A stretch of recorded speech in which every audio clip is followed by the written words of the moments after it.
Summer's here, and Nordstrom has everything you need for your best dress season ever. From beach days and weddings to weekend getaways and your everyday wardrobe. Discover stylish options under $100 from tons of your favorite brands like Mango, Skims, Princess Polly, and Madewell. It's easy too with free shipping and free returns, in-store order pickup, and more. Shop today in stores, online at Nordstrom.com, or download the Nordstrom app. We are cultivate. Cultivate. Cultivate. Cultivate. Cultivate. Cultivate. We are cultivate.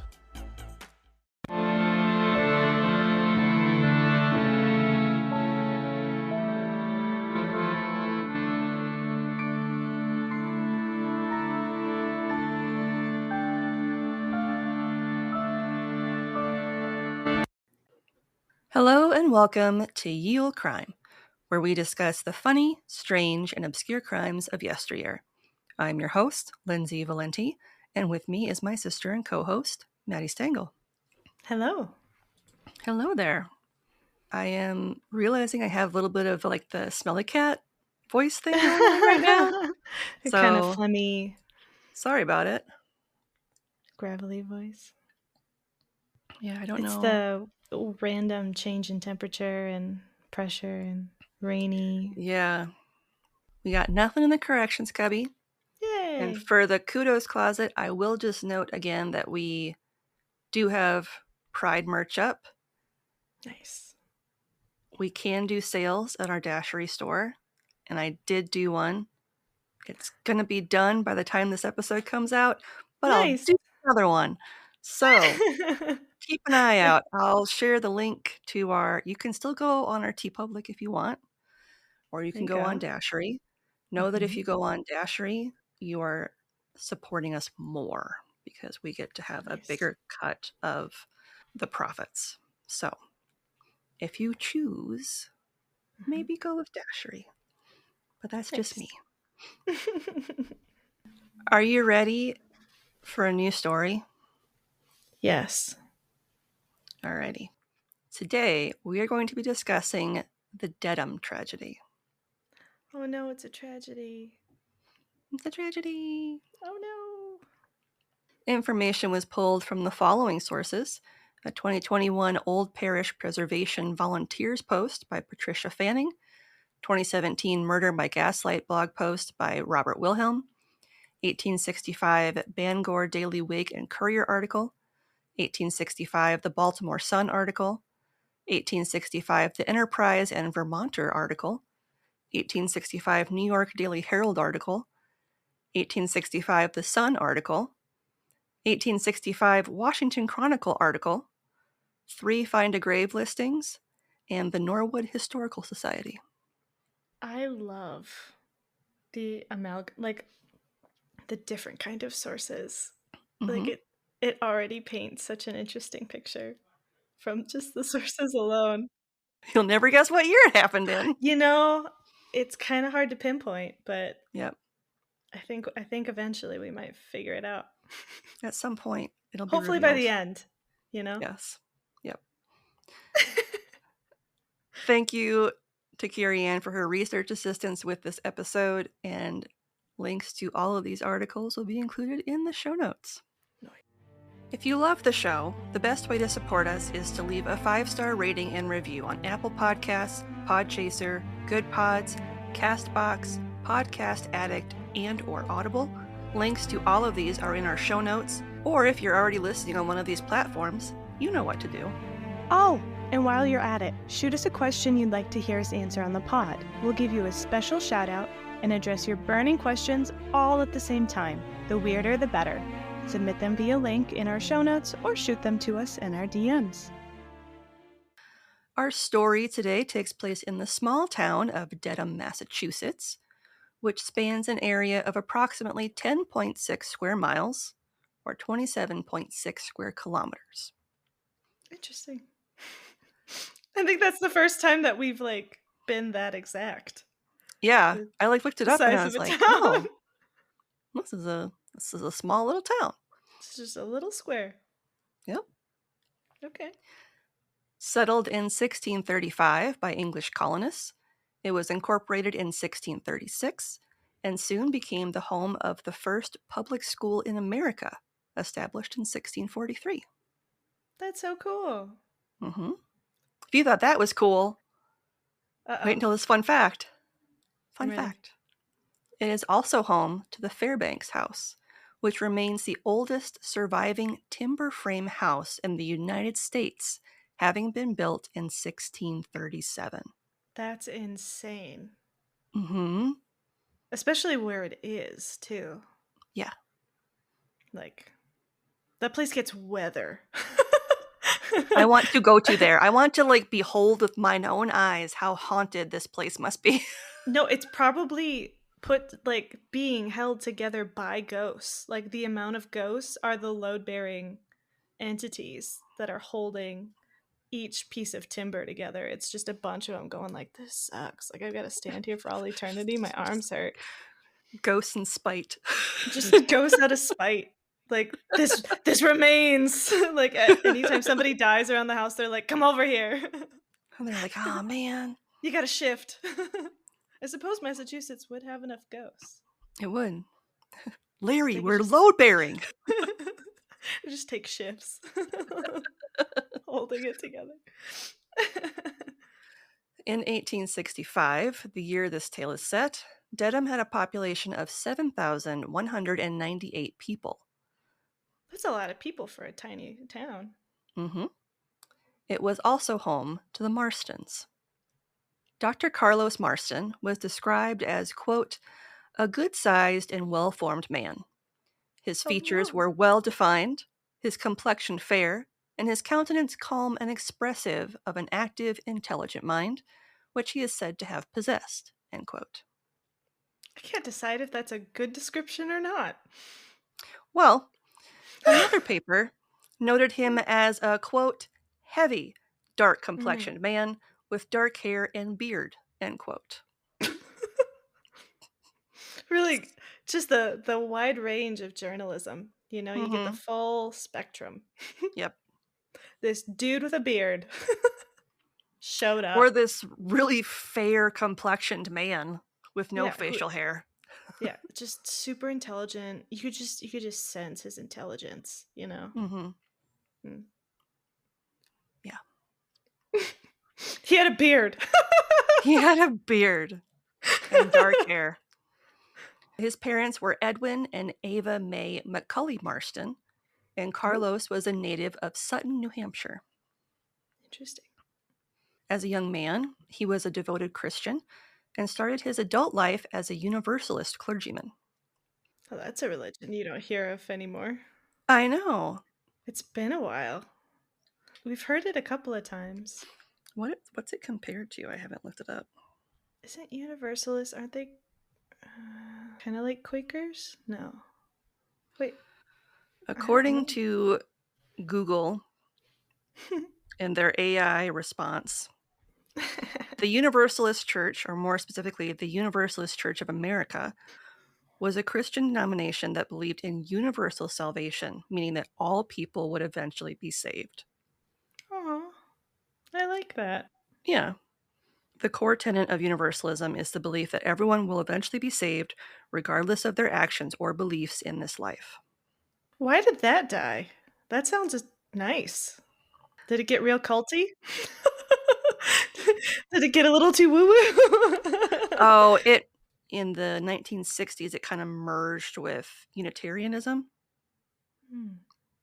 But when it started in the late 18th century, so in the late 1700s, Elhanan Winchester was one of its prominent leaders. Yeah. Okay. So, fun fact, Winchester House tie-in. Yeah, because I was like, I've heard of this religion more than once, and I can't remember why. Winchester. I suppose they would hold on real tight to that since they made guns. Be like, all right, we can be safe too, right? Yeah. Like, we're good. Like, we're going. We kill people all the time. Like, we're super responsible for, like, lots of death. But we're like, we're good, right? No hard feelings. Like most pastors, he also moved congregations over the ensuing years, beginning in Linfield before moving on to Yarmouthport, Stoneham, and Hopkinton, Massachusetts. Hopkinton, what a name. He then served in St. Johnsbury and Waterford, Vermont, before concluding his time as a man of the cloth in Claremont, New Hampshire. How do you just retire? Well, after serving the Lord for several years, he was moved to change professions and chose to become a doctor. Eh. Still, I mean, do Yep. no harm. Healing people. Yep. Okay. Carlos wished to practice homeopathy, and he went on to receive his medical education first in Burlington, Vermont, before finishing it in New York City. I don't like this anymore. I really don't like it anymore. No. Once he received his license, he began his practice in Manchester, New Hampshire, before moving to Concord, Vermont. Carlos moved to Dedham in June of 1864, after several of his personal friends asked him to set up his practice there. How many friends? I don't know. I need names. I don't know. Who told him to come? Several. Quote, he was succeeding well in his profession and was rapidly making friends by his courteous and generous bearing toward all. End quote. Yeah, I bet. He knew how to talk to people. He knew how to comfort people. Mm-hmm. Susanna Eunice Tenney was born on March 7th, 1829, to parents Harvey and Judith Dole Harvey Tenney. The family lived in Lebanon, New Hampshire, and Susanna met Carlos when he had been boarding at her father's home. Ooh, scandalous. They met in 1850, when Susanna was 21, and according to later newspaper reports, the couple married shortly after this. I bet she was like, listen, I don't want to be... I don't be living with my dad anymore. No. Susanna's health had always been poor, even since childhood. According to reports, quote, she has been considered for several years a strange woman, having periodical fits of depression, end quote. Girl, same. Yeah. Haven't we all? Yeah. It was said that, quote unquote, insanity was hereditary in her family, and her sister, Anise E. Tenney Harris, was noted as becoming, quote, hopelessly insane, end quote. Okay, who said that? Because that's just mean and rude. It is mean. The Marstons never had children, but they did adopt Susanna's niece, a girl named Cora, who was born on August 15th, 1855, in Danville, Vermont. She was the daughter of Warren Harris and Anise E. Tenney Harris. She was the daughter of the sister who, quote-unquote, went insane. And the Marstons adopted her shortly after she was born. I'm not sure why her father, Warren, didn't wish to raise her, but there were reports that Anise passed away. That's too bad. And at the time of our story, Cora was 10 years of age, and, quote, her features were regular and round, end quote, and she had, quote, dark ringlets of hair, end quote. So she was a cute kid. Stop saying people around, all right? Mm-hmm. She was a 10-year-old kid. Yep. But she was a cutie. Ringlets, man. Mm-hmm.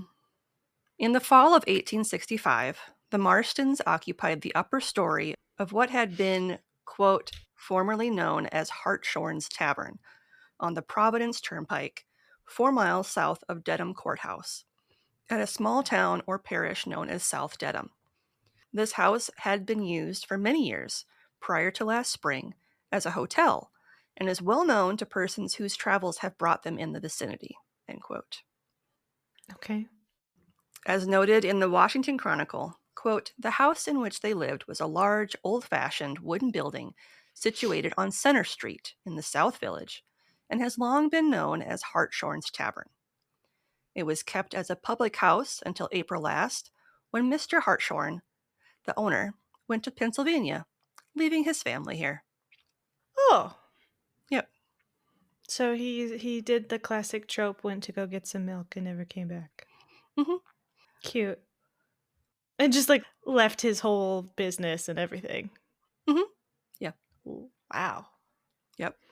So who is hopelessly insane? Because Yeah. I don't think it was. I don't think it was a niece. With his departure, its use as a place of public entertainment ceased. Sometime in June, Dr. Marston leased a part of the house as stated above. On the ground floor of his tenement were 3 rooms, one of which he occupied as an office, and on the outside of which his sign was placed. Next, this was the parlor, and behind, across an entry, the bedroom occupied by Miss May. End quote. Over the past month or so, Susanna had been experiencing bouts of erratic behavior to the point that neighbors of the Marstons began to avoid her entirely. When people would encounter her, they commented that she looked distressed and haggard and would at times be outright incoherent. Oh, how sad. As her symptoms continued to worsen, Dr. Marston was compelled to hire a nurse to care for Susanna, a woman named Miss Susan R. May, hence the Miss May. Mm-hmm. So she was kind of like a nurse-ish. Yeah. Like just kind of a general Caregiver. carer. Yeah. Mm-hmm. Okay. The family, quote, consisted of wife Susanna, who was between 30 and 35 years old. The doctor was nearly 45. And an adopted daughter, Cora, about 10 years old, who had been with them from infancy. There was also a hired servant girl, and within a few weeks, Miss Susan R. May of Waterford, Vermont, had come to Dedham to place herself under the care of Dr. Marston, and has since resided in his family, end quote. So she had originally come as a patient. Yeah, she was sick. And then she stayed on to help with the family. Interesting. I bet he likely struck a deal like, I'll continue to care for you if you help us or something like that. Maybe. Since he was so nice and round and friendly. Mm-hmm. With a beard. I hate that so much. With a beard. For the past 5 weeks, Susanna had been suffering from a severe case of the measles. Oh, awful. And even though physically she had recovered, her mental state had seemed to deteriorate even further. Yeah, I bet. Miss May had been aware of Susanna for some time, hearing about a decade ago that she was insane, and had left her husband for a time due to religious tensions.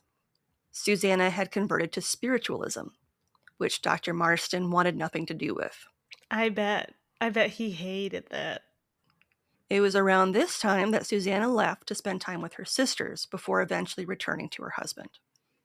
As noted in an edition of the New York Daily Herald, quote, "We were informed that she has acted very strangely at times since, showing a wild expression about the eyes, and giving other tokens of mental aberration, among which was her act in getting up from bed late at night, going out, and wandering in the darkness, which she did on Tuesday night last, returning after an absence of about half an hour, saying she, quote, had been over to East Walpole to get some cool water," end quote. So she was probably sleepwalking. I mean, she could very well have been sleepwalking. Yep. It is also known that she went into the little girl's room on this same night, and it is supposed she then attempted to administer chloroform to her. No. But upon being questioned in relation to the matter the next day, she asserted that she was bathing the girl's head in bay rum. What? Mm-hmm. On Wednesday, she was much prostrated and absent-minded, did not appear to know where she was, and indulged in strange, incoherent utterances. On Thursday, she appeared better, but presented a wild and haggard look. About 3 days previously, she had manifested a desire to possess and manipulate her husband's revolver. Oh. And it was feared she might destroy her own life. Just hers?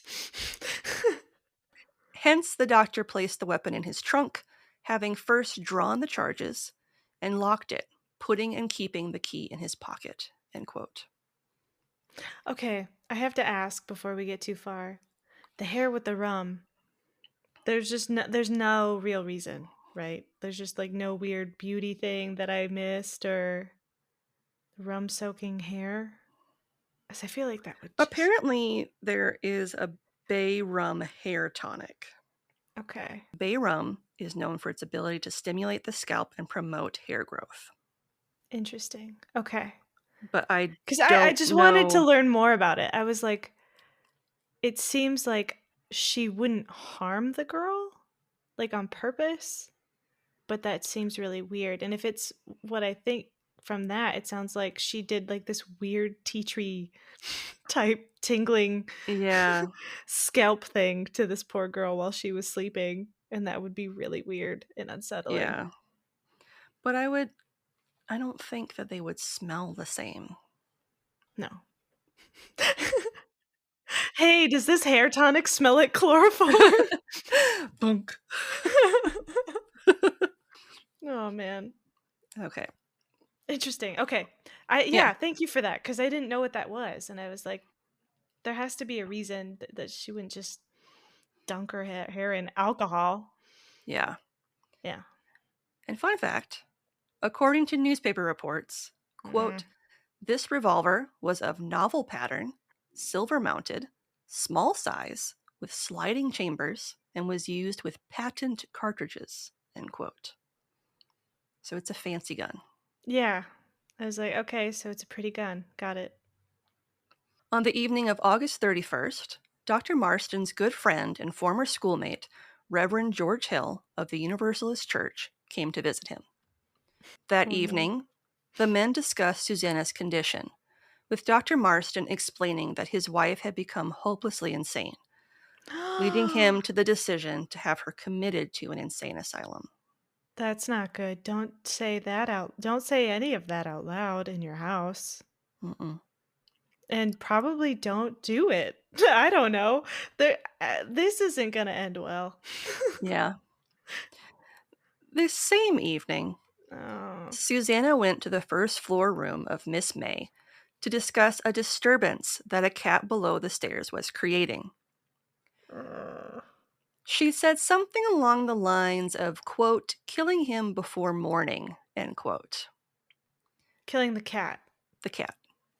Hearing this upset Miss May so much that when Dr. Marston visited her room later that evening to give her medicine, she told him what Susanna had said about the cat. Dr. Marston didn't appear to be concerned about what his wife had said and simply instructed Miss May to lock her door, stating that he was heading to bed and would do the same. So just ignore it. Go to bed. Yeah. Before he headed upstairs, Miss May gave him a warning, stating, quote, you must take care or she will kill you before morning, end quote. It would be the last time that Miss May saw Dr. Marston alive. Cool. Mm-hmm. So he was really good at listening to warnings. Yep. Got it. Mm-hmm.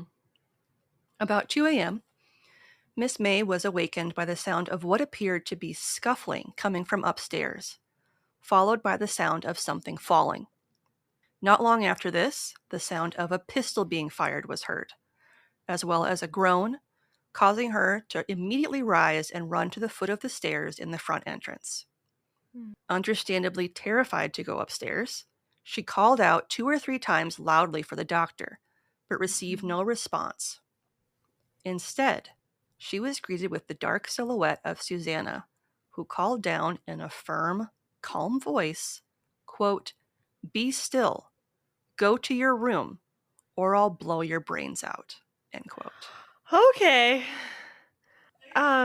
Those are 2 different things. Those are 2 different actions. Which one do you do to not die? Mm-hmm. Yep. Miss May didn't have to be told twice. And she promptly ran to her room, got dressed, and immediately went to Mrs. Hartshorn's, who lived on the other side of the first floor. So she crossed the hallway to Mrs. Hartshorn's room. That was a risk. Yeah. I don't know if I would have done that. I would have tried to get out the window or something and go get help. Together, they went out to find some neighbors to assist. As they went to leave, they heard 2 more shots ring out. She killed the kitten herself, didn't she? The women returned a short time later with Mr. Samuel Ellis, his wife and 2 sons, as well as Mr. Ober, who heard one of the shots as he was putting his horses in Harshorm's stable. Sad. As the group entered the building, 2 more shots were heard coming from upstairs. Oh, no. The group found a light to guide them and headed upstairs, where they first entered the room of Dr. Marston, which was located on the front of the 2nd floor. Mm-hmm. Quote, "Here a ghastly spectacle presented itself. On the bed lay the doctor upon his back, and resting upon one arm, which was partially around her neck, while her head reclined upon his shoulder, lay the body of Mrs. Marston. Both were quiet, motionless, dead, and the revolver was found in the bed. The room of Cora, the little daughter, was next visited. This apartment was quite a distance from the last mentioned room, in the back part of the house, and was approached through a long corridor or entryway. Here another heartrending sight presented itself to the gaze of the observers. Cora lay upon the floor near her bed, her face turned downwards, her clothing saturated with blood, and her face discolored with it. A very strong odor of chloroform pervaded the house, and a 3-ounce bottle, nearly empty, was found. It was clear that the murderess had used it to stupefy her victims before finally taking their lives." End quote. It sounds like from the way Cora was too, she was running from her. Dr. David S. Fogg, a physician in Dedham, was the first to arrive on the scene following the grisly discoveries after being summoned. So, as they ran away, they summoned the doctor. Yeah, I'm sure. With the hopes that he could have helped. Yeah. During his cursory examination, he noted that Dr. Marston, quote, "received a shot in the breast, which just grazed the sternum or breastbone and penetrated the right lung," end quote. Dr. Fogg believed that this shot alone wouldn't have been able to kill Dr. Marston, but if he had also been given a dose of chloroform, that would be another story entirely. God, it would have both of them would have wrecked his lungs. He would have drowned to death. Dr. Fogg continued his examination, moving on to the prone form of Mrs. Marston. Quote, "Mrs. Marston was found to have received 2 shots, which were about 2 inches apart, both in the left breast. They were found to have passed nearly through the body and came as far as the skin on the back, underneath which they are perceptible. Their position indicated that her course must have been through the heart, and doubtless instant death followed their passage." End quote. So do you think it was just 2 shot? She just did it in quick succession, or the first one didn't work and she did it again? I think it's possible that she did it, and as a reflex, her body did it again. Because they were so close together, I'm wondering if that's what happened. Well, and the recoil too would have potentially triggered her to do the other shot if it was that smooth. Mm-hmm. But that's crazy, to having 2 that close in short succession. Yeah. Ugh. Finally, Dr. Fogg moved to the room of little Cora. No, I don't want to know. She, quote, "received 1 shot through the small of the back. It is supposed that she was not disabled by this, and that she arose from bed for the purpose of resistance or flight, when the inhuman murderess shot her again, the ball this time entering the right ear and lodging in the base of the brain. Her fall probably occasioned the noise which awoke Miss May, as she was directly underneath." End quote. That's so sad. After the conclusion of his examination, the bodies of all 3 members of the Marston family were then moved to another room in the home to be prepared with shrouds. Later that day, several townspeople would visit Norwood House to bear witness to the tragedy. Of little Cora, it was noted, quote, "the little hands were crossed upon the breast, the eyes were closed as if in sleep, and a flush mantled her cheeks, as though she were sporting in active life. She looked and seemed like a beautiful child enjoying the sweet sleep of innocence, but the red stream which even then trickled down her cheek reminded one that all of life had departed." End quote. Early on the afternoon of Friday, September 1st, so this is the same day, a coroner's inquest was held at the town hall. The summoned jury included Lyman Smith, Joel M. Baker, Samuel Howard, Warren H. Billings, J. Edward Everett, and Edward Marshall. The Justice of the Peace, John Cox, Jr. of Dedham, acted as coroner. A synopsis of the testimony was published in the September 3rd edition of the New York Daily Herald. Quote, Susan R. May was the first witness. Quote, I resided in Dr. Marston's family, having been there 6 or 8 weeks as an invalid. I belong in Waterford, Vermont. I had known the doctor's family 5 or 6 years, had heard 10 years ago that Mrs. M was insane. About 3 weeks ago, Mrs. M said to me that if she knew the doctor was unfaithful, she would poison him.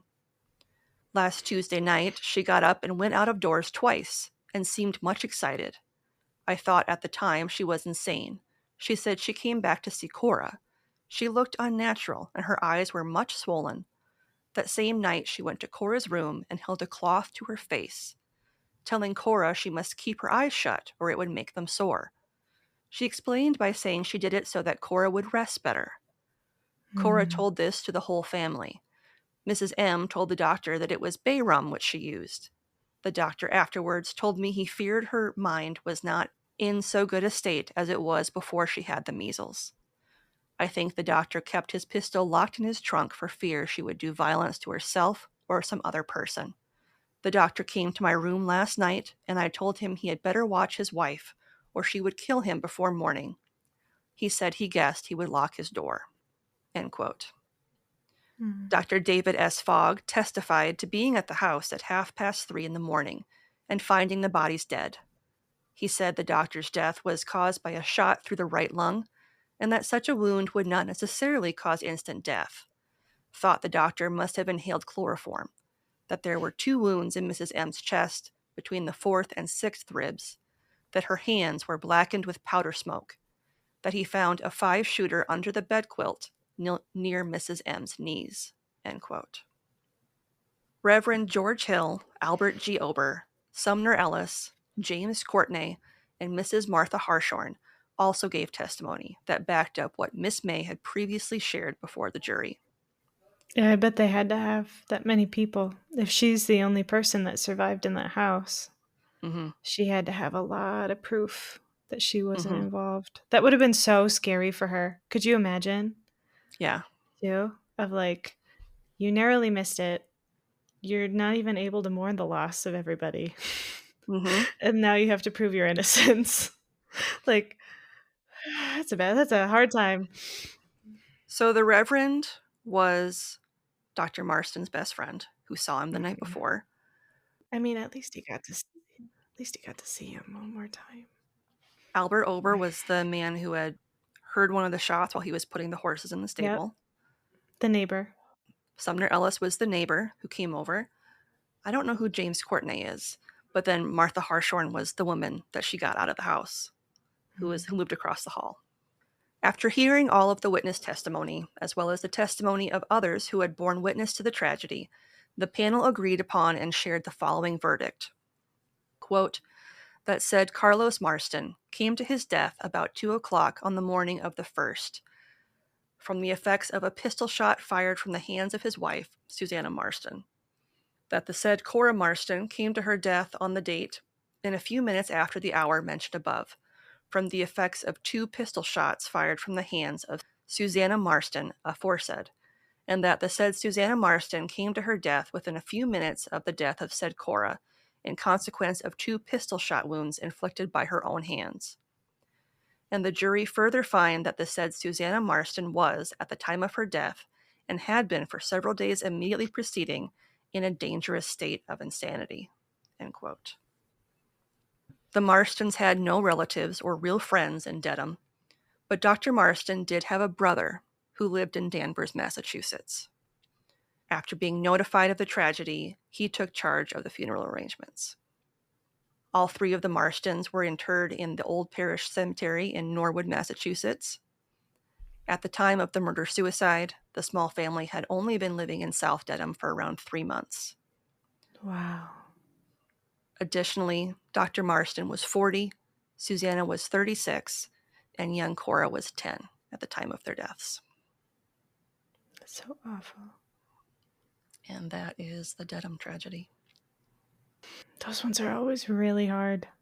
Yeah. They're so hard. You gotta feel bad for her husband, because it seemed like he was doing everything that he could, not wanting to put her in an asylum. He was really trying to keep her there as much as he could. Yeah. From the sounds of it, Like, you could tell that he was trying to do everything he could to not have to resort to that. To not commit her. Some of the sources believe that she wasn't sleeping as he believed she was when he was having that conversation with his friend. Oh, likely. And that she overheard, and that's why she decided to act. Yeah, because, Same evening. When she was so erratic, too, if she hadn't been sleeping, and if her mind had degraded, you would be so paranoid. Because so many people are asking you if you're okay, or if you feel okay. And if you think you feel okay, but everybody keeps asking you, you're going to get paranoid, and it's only going to spiral. Yeah. So it's just so sad. Well, and I forgot to include it, but another thing that the doctor said to Miss May as he was getting ready to go upstairs to go to bed was that Susanna was planning to sleep in Cora's room with her. So she was already planning something. She was already in the room with her. So it's hard to know if, like, maybe she dosed her. She dosed her, went into his room, dosed him, shot him, didn't dose her enough, didn't dose Cora enough, so she got up, and then she tried it again, and then shot her. And because it could have been something where she dosed her, and then she kind of groggily got up and fell, and so that's when Susanna came over and shot her the one time in the back. And she got interrupted. And then she had probably in between then gone to dose her husband. Yep. Shot him, and that was the groaning that she heard. And then the next shot was when she went back to finish Cora off. And then she went to bed, laid next to her husband, and shot herself. It's unfortunate. Yeah. We wouldn't be here without support from listeners like you. If you're interested in supporting us financially, you can leave a one-time or monthly donation over on Buy Me a Coffee or our Venmo page. Links are in the show notes. And we make a point of reaching out to send you a thank you note and stickers to show our appreciation. Want to show your support in a more concrete way? Pick up some Yield Crime merch over at our TeePublic shop. We shout out whenever there is a sale each month, and we work to make sure we're creating new designs and changing it up whenever possible. And hey, thanks for listening. Want to be social with us? You can see pics from this week's episode, bonus content, and funny memes on X at Ye Olde Crime Pod, or on Facebook, Instagram, Threads, TikTok, and YouTube at Ye Olde Crime Podcast. Speaking of YouTube, we have a special playlist just for our Can You Crack the Cramp Word segments with our guest podcasters to see who can correctly guess the meaning of some obscure Victorian slang terms. If that's your thing, check it out. I got no podcast plug this week. Oh. I kind of ran out and I haven't re-upped, so we don't have one. If you have a podcast that you would like to see shared, boosted on our podcast, reach out. Yeah. We're happy to include promos in our episodes, so you can email us at yeoldecrimepodcast@gmail.com or slide into our DMs and just reach out. Yeah. And this week's listener question comes from Carrie Ann, and she would like to know, is there any time period clothes that you and Maddie wouldn't mind wearing? For example, she wouldn't mind wearing Anne Boleyn's dresses. Ooh. As long as they were freshly made. Can you imagine how rank those were? At any given time? Blech. No. Yeah. like just probably like heavily perfumed, I would imagine.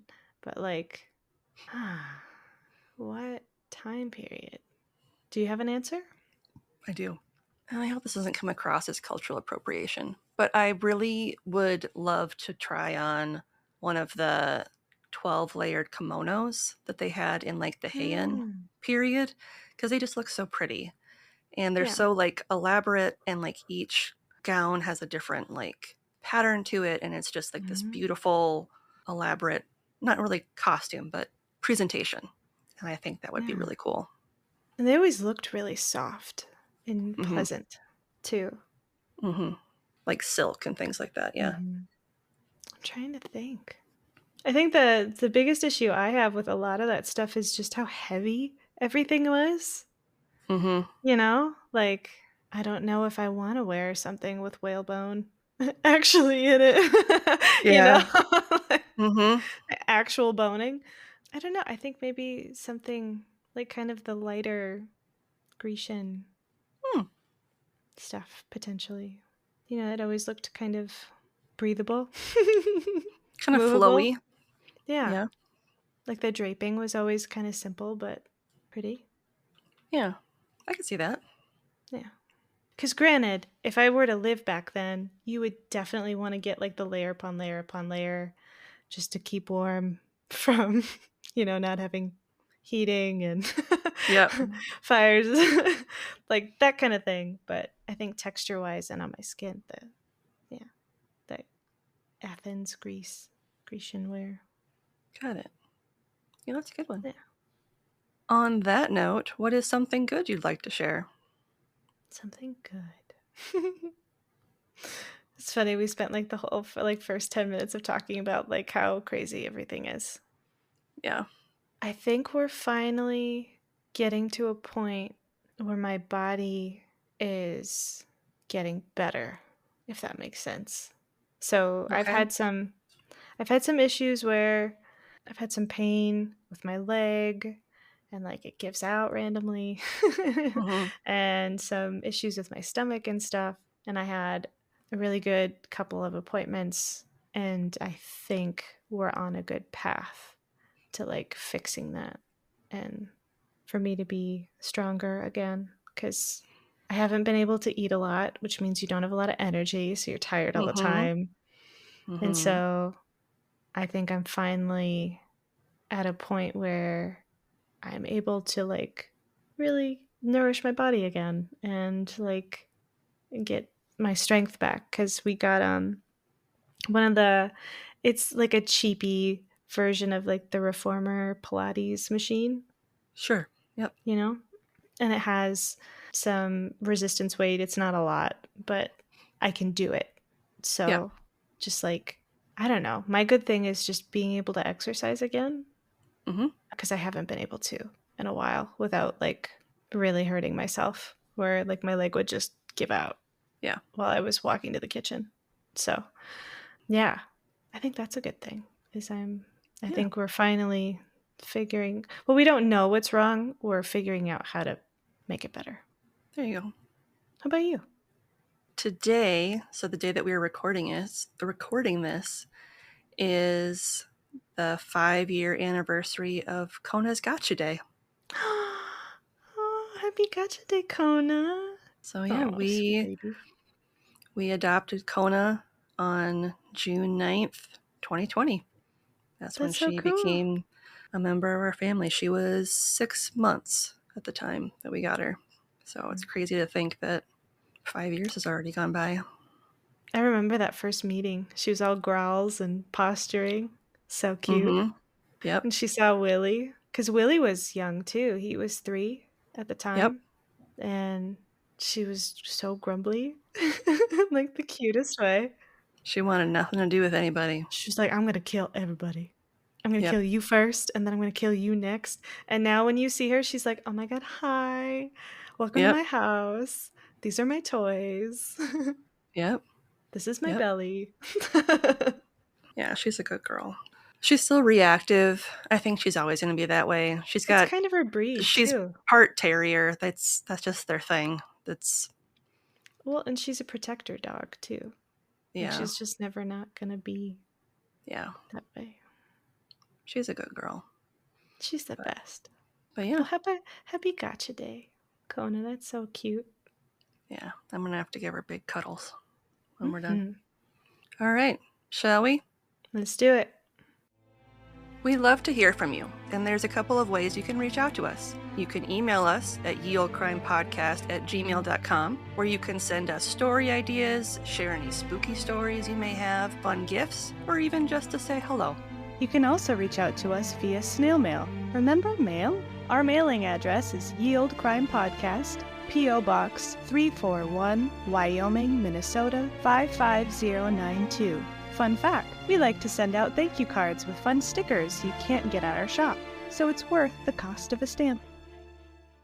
And on that note, as always, I'm Lindsay. And I'm Madison. And we'll see you next time with another tale as old as crime.